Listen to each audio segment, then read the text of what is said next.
सलील देशमुख यांनी काल पक्षाचा राजीनामा दिला. चर्चा आहे की स्वगृही परत येण्याची. तुम्ही घ्यायला तयार आहात का?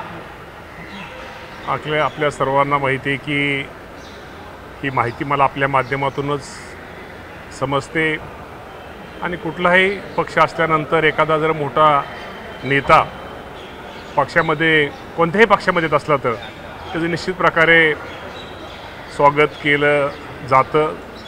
आणि सलील देशमुख या भागातले त्यांची एक देशमुख घराण्याची एक मोठी परंपरा आहे.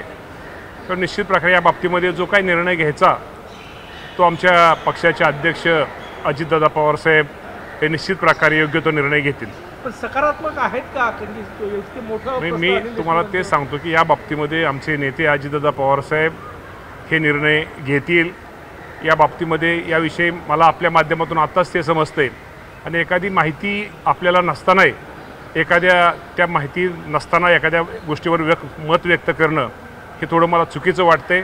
परंतु अजितदादा पवारसाहेब निश्चित प्रकारे योग्य निर्णय घेतील. सर, MSP-पेक्षा कमी भाव मिळतो. आता कापूस सोयाबीनही मार्केटला आलेलं आहे. मध्यंतरी असं निर्णय झाला होता की MSP-पेक्षा कमी दर दिला तर गुन्हे दाखल होईल. आत्ता त्याबाबतचे काही निर्णय घेतले जाणार का? तसे या बाबतीमध्ये आपल्या सगळ्यांना माहिती आहे की राज्य सरकार असं कुणी जर कोण चुकीच्या गोष्टी किंवा MSP-पेक्षा जर कमी भाव देत असेल तर निश्चित प्रकारे त्याच्यावरती योग्य ती कारवाई केली जाईल. आणि स्वतः पणन मंत्री जयकुमार रावल साहेब यांचं विशेषतः बारीक लक्ष या विभागावरती असल्यामुळं रावल साहेब पण निर्णय घेतील आणि कृषी विभाग पण त्या बाबतीमध्ये निश्चित प्रकारे योग्य तो निर्णय घेईल. शेवटी शेतकरी आम्हा सर्वांच्या दृष्टिकोनातून महत्त्वाचा आहे आणि आपण सगळ्यांना पाहतो की या राज्यामधला एक तर शेतकरी अडचणीत आलेला आहे. अतिवृष्टी झालेली आहे, कधी दुष्काळ पडतोय, कधी गारपीट होते आणि हवामान बदलामुळं कधी काय निसर्गाचं कधी संकट काय येईल ते सांगता येत नाही. तर या निसर्गाच्या असल्या या संकटाच्या काळामध्ये या शेतकऱ्यांच्या पाठीशी ठामपणे उभं राहणं राज्य सरकारचं कर्तव्य आहे.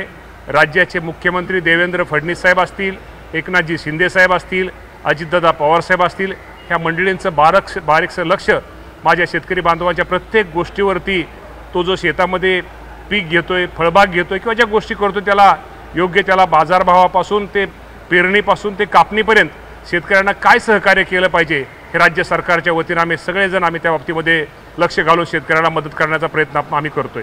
दिवाळीमध्ये मुख्यमंत्री देवेंद्र फडणवीस यांनी शेतकऱ्यांना विनंती केली होती की तुम्ही जे कापूस आहे तो शासकीय खरेदीमध्ये विका, व्यापाऱ्यांना विका नको. तर नाफेडची खरेदी कधी सुरू करण्यात? आपल्याला माहिती आहे की आता त्यांनी ते ही सुरू केलेलं आहे आणि लवकरच त्या बाबतीमध्ये निर्णय झालेला आहे आणि ती खरेदीला सुरुवात होईल. कधीपर्यंत शेतकरी कधीपर्यंत समजायचं? येणाऱ्या लवकरात लवकर.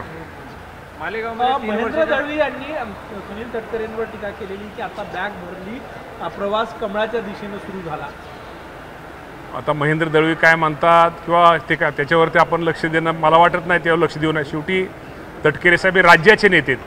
तटकरे साहेब फक्त कोकणातले नेते आहेत, राज्यातले नेते आहेत आणि तटकरे साहेब खूप मोठे नेते असल्यामुळं कोण काय म्हणतं त्याच्यावरती मला वाटतं त्याच्यावरती भाष्य करणं बरोबर नाही. सलील देशमुख यांनी काल जे प्राथमिक सदस्यत्वाचा शरद पवार पक्षाचा राजीनामा दिलेला आहे. एक चर्चा वेगळी येत आहे की अजित पवार पक्षात येणार आहे. या बाबतीमध्ये तुमच्या अगोदर प्रश्न मला विचारला गेला होता, त्यामुळे निश्चित प्रकारे या बाबतीमध्ये आमचे नेते अजितदादा पवार साहेब निर्णय घेतील. विचारला होता परंतु शरद पवार गटाच्या एका नेत्याचा राजीनामा, अजितदादा गट, तुम्ही कसं बघता याच्याकडे? काय अर्थ काढता याचा? आता तुम्हाला माहिती आहे की प्रत्येकाला त्यांना राजकारण करताना प्रत्येकाला स्वातंत्र्य असतं. त्यामुळं कदाचित देशमुख साहेबांना काय अडचणी आल्या असतील किंवा त्यांना पुढच्या काही गोष्टी महत्त्वाच्या असतील, त्यामुळं कदाचित काय अडचणी आल्यामुळे त्यांनी तो राजीनामा दिलेला असावा. या बाबतीमध्ये मी आगाशी म्हटल्याप्रमाणे या बाबतीमध्ये अजितदादा पवारसाहेब योग्य तो निर्णय घेतील. गेल्या वेळी जेव्हा तुम्ही महायुतीसोबत गेले तेव्हा अशी चर्चा होती की अनिल देशमुखही तुमच्यासोबत येणार आहे.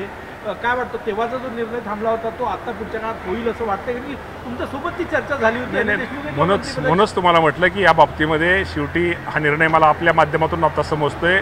अजितदादा पवारसाहेब आमचे नेते आहेत, सुनील तटकरे साहेब असतील, प्रफुल्लभाई पटेल साहेब असतील, हे तिघे मिळून योग्य तो निर्णय घेतील. मालेगावमध्ये 3 वर्षे मुलीवर जो काही अत्याचार झाला त्यातील जे आरोपी आहेत त्यांनी गुन्ह्याची कबूल दिली आहे. त्याच्या काकाने ते मागणी केली की फास्ट्रॅकमध्ये प्रकरण चालवा आणि त्याला फाशी द्या. 100% अशा लोकांना फाशीच दिली पाहिजे. ही घटना अत्यंत दुःखदायी आणि वेदनादायी आहे. शीतल तेजवानीला काल VVIP ट्रीटमेंट दिली. काल चौकशीला ती पोहोचली होती. की त्याला जी ट्रीटमेंट देण्यात आली संपूर्ण पुणे जमीन घोटाळा प्रकरणात?